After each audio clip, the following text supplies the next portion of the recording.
In the world of baking, there is a curious phrase that often raises eyebrows: the baker's dozen.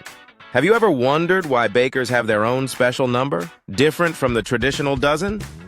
To unravel this intriguing piece of history, we must embark on a journey back in time.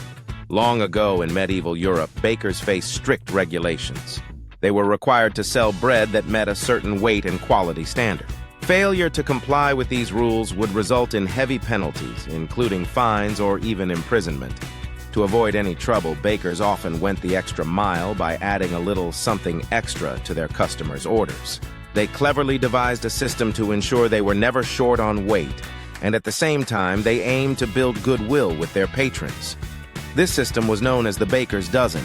Instead of providing just the standard 12 loaves of bread, bakers would give their customers one additional loaf. Therefore, instead of 12, the baker's dozen included 13.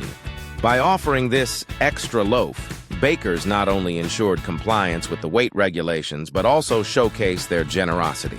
This practice became so popular that it soon spread beyond the realm of regulations and transformed into a customary tradition. But why exactly did bakers choose 13 as the magic number?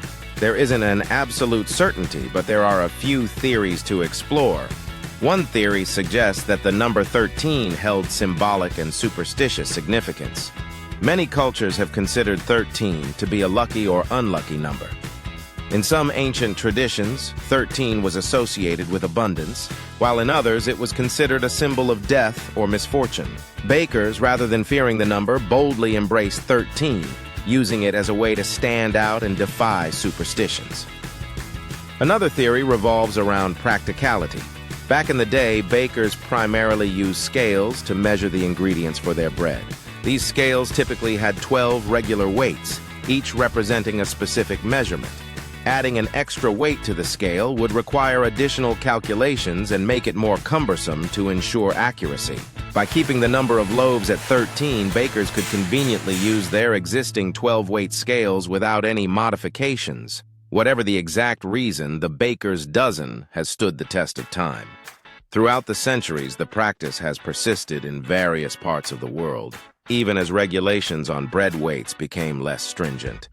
It became a way for bakers to set themselves apart, demonstrating their commitment to quality and customer satisfaction. Today, the baker's dozen is not limited to bread alone. You might encounter it when buying pastries, bagels, or any other baked goods from a generous baker who honors the tradition. It's a small reminder of the rich and fascinating history behind our everyday customs. Next time you step into a bakery and order a dozen of your favorite treats, take a moment to appreciate the possibility that you might get an extra one. Remember the bakers of old with their distinct number and their commitment to ensuring satisfaction and prosperity for their customers.